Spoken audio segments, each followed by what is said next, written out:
MP जानायबा minister जानायमोनब्ला आनसलिक अफिसनि नामै 15 लाख होलांबाय होनना बुंनो हागौमोन।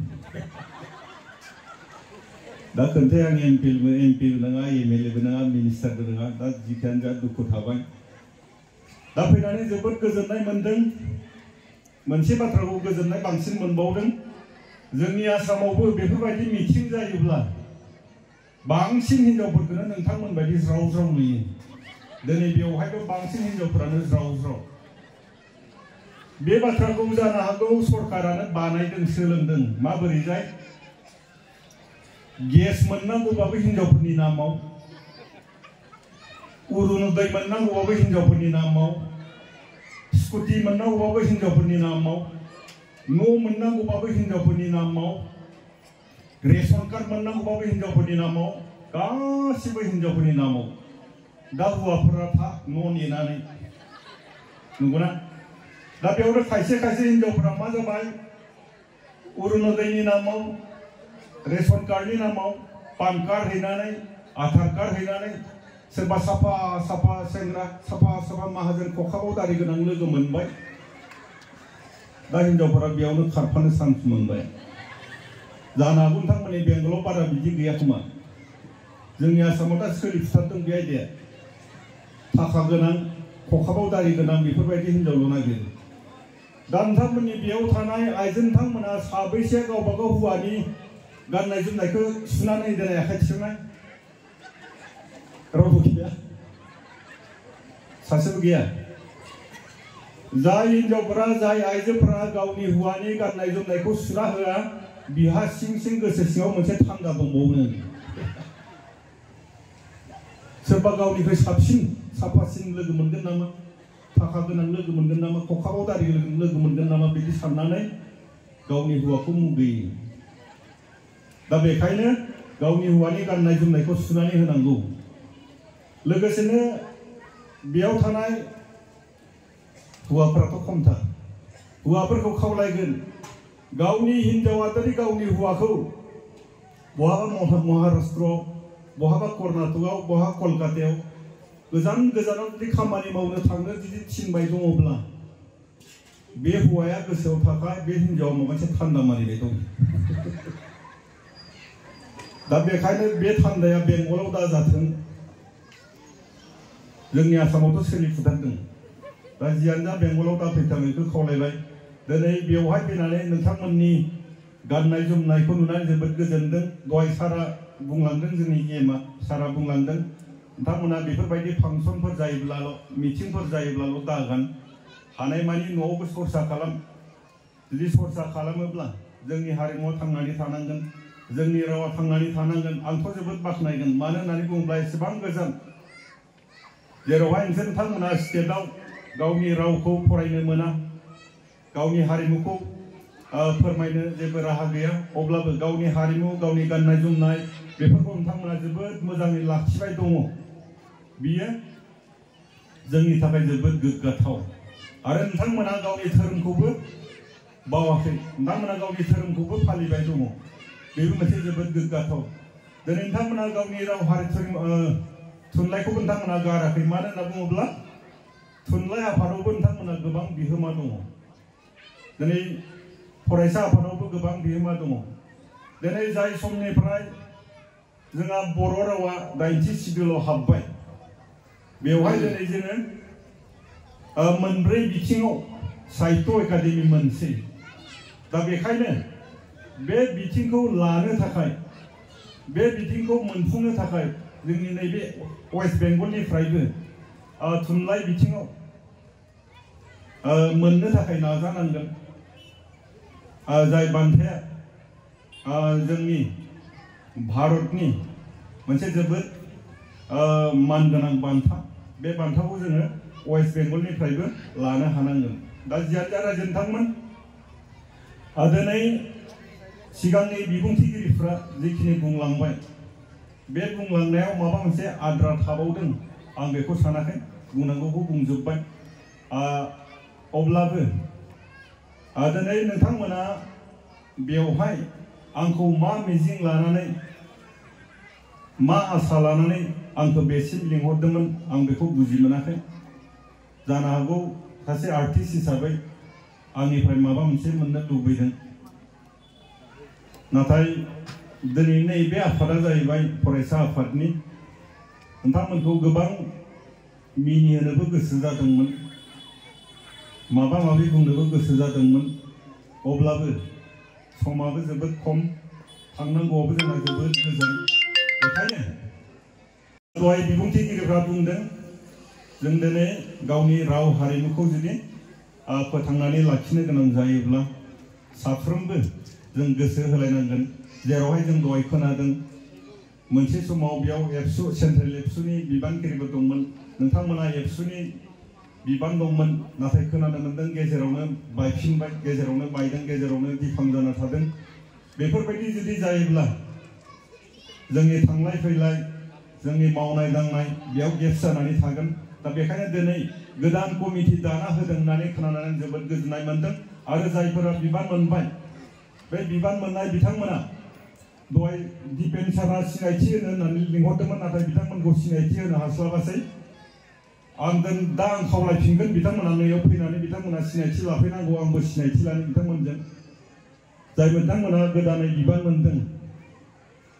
बिथांमोना दहाय फैदोंमोन थांफिनबाय नामा दा जियानो जा उननि समाव बिथांमोनखौ लोगो हमगोन जोबोद गोजोननाय मोनदों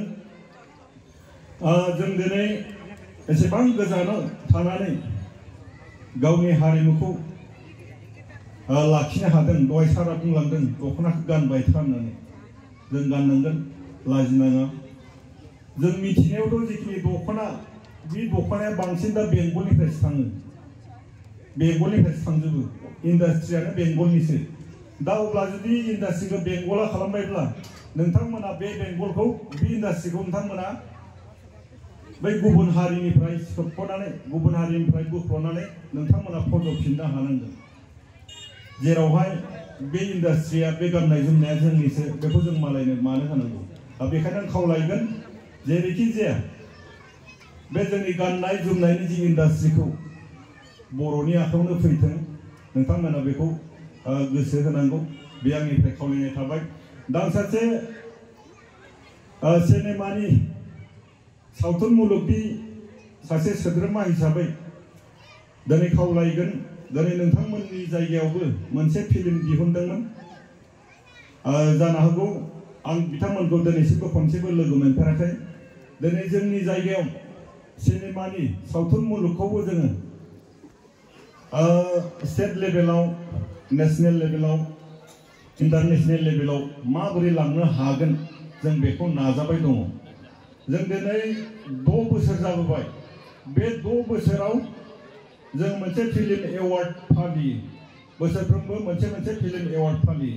दाना बे फिल्म एवार्डआव जोङो मोन 20 केटेगरियाव जों बान्था होनाय जायो मोनब्रै केटेगरिखौ जोङो ट्रफिजों लोगोसे 1 लाख बान्था होनाय जायो आरो गुबुन मोन 16 बे मोन 16 केटेगरिखौ जोङो 50,000 होनाय जायो दा बेखायनो बेयाव जुदि वेस्ट बेंगलाव सोरबा जुदि सिनेमा लाइननि सावथुन लाइननि मानसि दङब्ला मावथि दङब्ला बेयाव जुदि फिल्म दिहुनोब्ला बेखौ जोंनि बड'लेण्डनि फिल्म एवार्डआव नोंथांमोना हरनो हागोन बेयाव जों बादायलायनो हागोन दा बेखायनो आं खावलायगोन सोरबा जुदि नेक्स्ट फिल्म दिहुनोब्ला जोंजों सोमोन्दो ला अब्लानो नोंथांमोननि फिल्मखौबो जोङो बे बादायलायनायाव जों होफागोन दा जियानो जा दिनै जोङो बड'लेण्डआव बिटिसिआव मथामथि सावथुन मुलुगजोंबो जानो हानाय खालामनो हाफ्रामबाय होननानै जों दाखिनानै बुंनो हानाय जाबाय मानो होननानै बुङोब्ला दिनै नोंथांमोना बेवहायसो फैला मेन्डेलानि अनगायै नोंथांमोना सोरखौ बांसिन सिनायो एक्टर एक्ट्रिस लिंसारखौ सिनायो लिंसारखौ सिनायना सिनाया लिंसारा मोनसे फिल्म बानायनायाव बेसेबां फैसा लायो मोनसे फिल्म बानायनायाव बिथाङा 3 लाख 4 लाख लायो नोंथांमोननि कलकातायावसो बेवहायसो बारा जागोन नामा फैसा जुदि 4 लाख 5 लाख जुदि मोनोब्ला सासे प्राइमारिनि मास्टारा बोसोरसेयाव बेसेबां मोनो 2,50,000 3 लाख मोनो जुदि बोसोरसेयाव मोनथाम मोनब्रै फिल्म जुदि बानायनो हायोब्ला बे एक्टर सासेया बेसेबां फैसा मोनगोन दाना अब्ला जोङो फिल्मजोंबो जानो हायो ना हाया सासे एक्ट्रेसआ दिनै जोंनियाव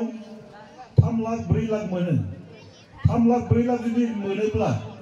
बिथाङा मोनब्रै मोनबा जुदि फिल्म बानायोबा बेसेबां फैसा मोनगोन सासे हाई स्कुलनि मास्टारा बोसोराव 5 लाख 6 लाख मोनो नाथाय सासे मास्टारनिख्रुइ मास मोनसे मास मोननैयावनो बोसोरनै बोसोरथाम मास्टारनि दरमा बिथांमोना लानो हायो सासे फिल्म लिरग्रा मानसिया बा राइटारा मोनसे फिल्म लिरनानै बेसेबां मोनो आथिखालाव जोंनियाव सोलिबाय दङ 6 लाख 7 लाख मोनसे फिल्म लिरनायाव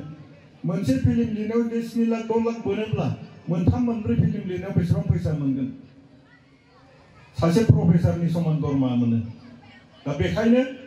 फिल्म लाइनावबो नैबे वेस्ट बेंगलावबो जोंहा मोनसे बड' सिने आर्टिस्ट एसोसिएशन होननाय दङ बे बड' सिने आर्टिस्ट एसोसिएशनखौ जोङो नैबे वेस्ट बेंगलावबो सेंट्रेल लेभेलनि जों कमिटि दानानै होफैगोन ओमफ्राय दानानै होफैयोब्ला नोंथांमोननि जायगायाव गोसो थानाय artist actor actress producer director बिथांमोनखौ जोङो खाबु होगोन दा बेखायनो आं खावलायगोन दिनै फरायसा आफादाव नोंथांमोना जेसेबां गोख्रों थुनलाइ आफादाव नोंथांमोना जेरै गोख्रों बेफोरबायदिनो सावथुन मुलुगावबो नोंथांमोननिफ्राय जों जुदि मानसि मोनलाङोब्ला फिल्म लाइनजोंबो जोङो नोंथांमोनजों सोमोन्दो लालायनो हायोब्ला जानो हागौ फिल्म लाइनावबो जोंहा जौगानाय फैगोन गोरोबलायनाय फैगोन जोंनि कपारेटर थालायगोन दा जियानो जा रायजो नोंथांमोन आं गोबां बाथ्रा बुंला जायखिया फैनानै जोबोद मोजां मोनदों आंबो सासे हारिमुजों सोमोन्दो थानाय हिसाबै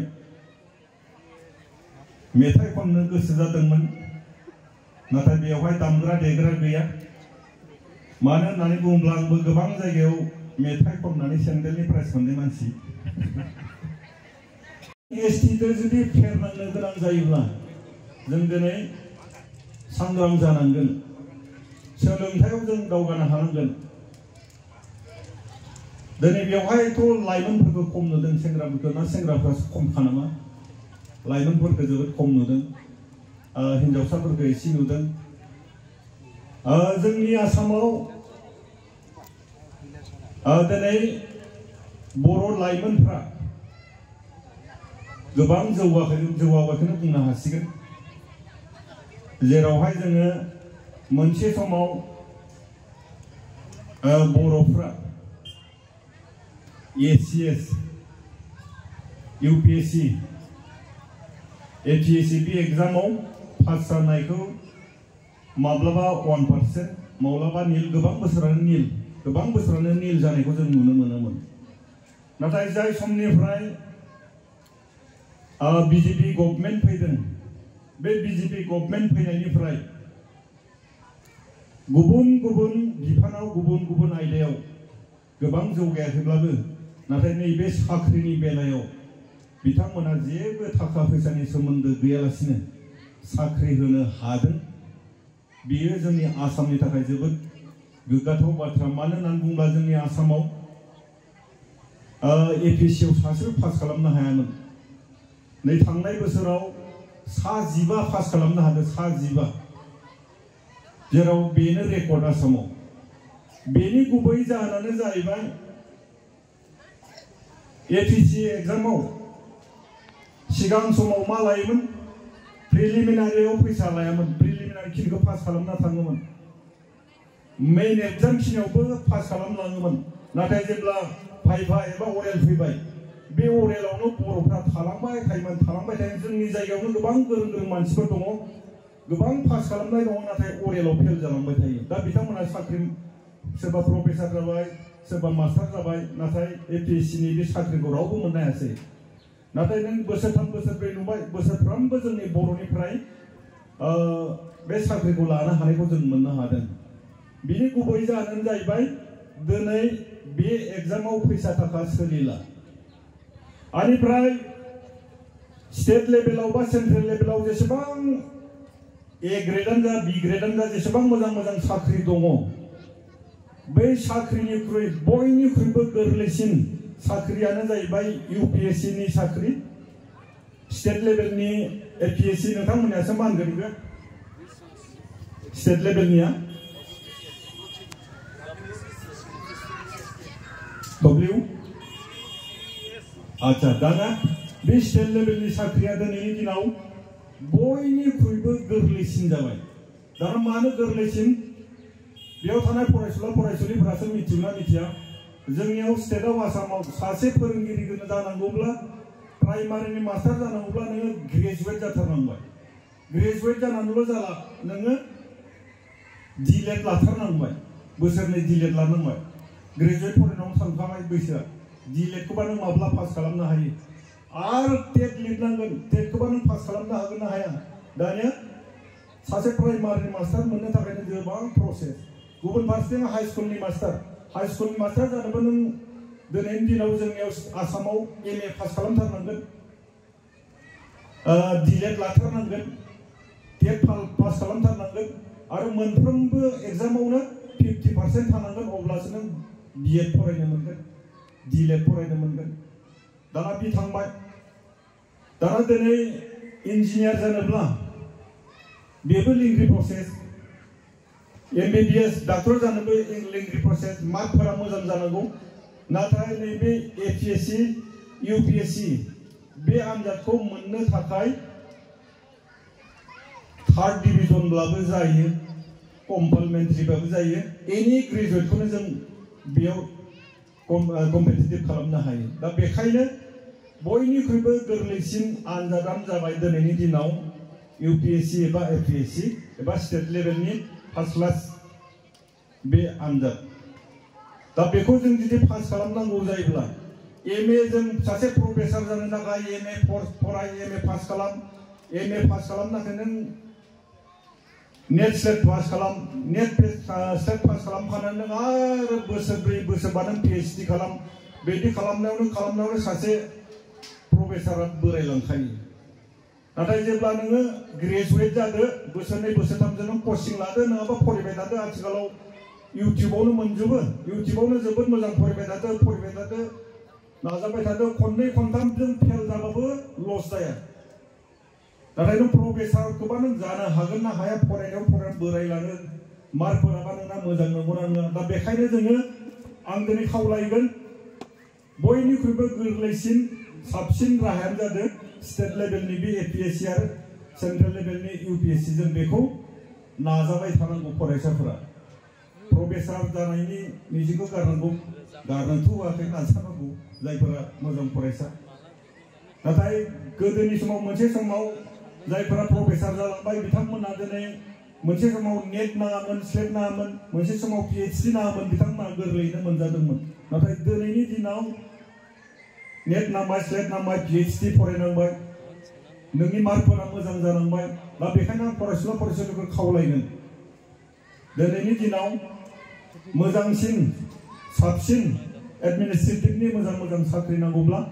UPSC आरो APSC बा स्टेट लेभेलनि बे एग्जामखौ खननै खनथाम फेल जानाबाबो होथाबबाय थानांगौ पास खालामनांगौ आरो बेखौ पास खालामनायनि बयनिख्रुइबो गोरलै राहासिनानो जाहैबाय मा दिनै इउटिउबाव गासिबोखौबो मोनजोबखायो गासिखौबो मोनजोबो बेनिफ्राय बेखौ एग्जामखौ पास खालामनोब्ला मोनफ्रोमबो स्टेटनि जिअग्राफिकेल डाटा मोनफ्रोमबो स्टेटनि हिस्टोरिकेल हिस्ट्रिनि बाथ्रा दिनै जोंनि आसामाव धेकियाजुलि बाथासिपुर हालामनि रायजो राजाफोरनि थाखाय गोनांथार फोसावथाय धेकियाजुलि बाथासिपुर हालामनि आबै सेन्टार साखाथियाव थानाय बर' बिजोंनि फरायसालि दानसोरां एकाडेमियाव 2025-2026 बोसोरनि थाखाय गोदानै फरायसाफोरनि मुं थिसननाया सोलिगासिनो दङ। बे फरायसालियाव थाखो बिथराइनिफ्राय लानानै थाखो 9 सिम मुं थिसननो हागोन। 2020 मायथाइयाव गायसनजानाय बे दानसोरां एकाडेमियाव नोंथांमोनहा नांगौ रोखोमनि फोरोंथायनि खाबुफोरखौ मोननो हागोन जेरै फराफारि फोरोंनायनि अनगायैबो कम्पिउटार सोलोंनाय गेलेनाय आलादा थाखो फोरोंनाय जेरै इंराजि आरो हिन्दी आयदानि सायावबो जर'खायै फोरोंथाय होनाय जायो। बेनि अनगायैबो हौवासा आरो हिन्जावसाफोरनि थाखाय आलादा हस्टेल थानायनिबो खाबु दङ। बेजों लोगोसेनो फरायनायाव उन जानानै थानाय एबा गोसोआव लाखिनो हायै फरायसाफोरखौ आलादायै फोरोंनायनिबो खाबु होनाय जादों। मख'नो गोनांदि बिथराइ थाखोनि मुं थिसननायखौ बेसेन लायालासे थिसननाय जादों। बेनिखायनो गोसो गुदुं दिथागिरि नोंथांमोनहा गाव गावनि गथ'फोरखौ दानसोरां एकाडेमियाव मुं थिसननो गोसो दङब्ला थिसननो हागोन। दानसोरां एकाडेमियाव मुं थिसननो थाखाय नोंथांमोनहा 9704457550 एबा 88764802118 जानबुं अनजिमायाव फोनांजाब खालामनानै सुलाद लानो हागोन।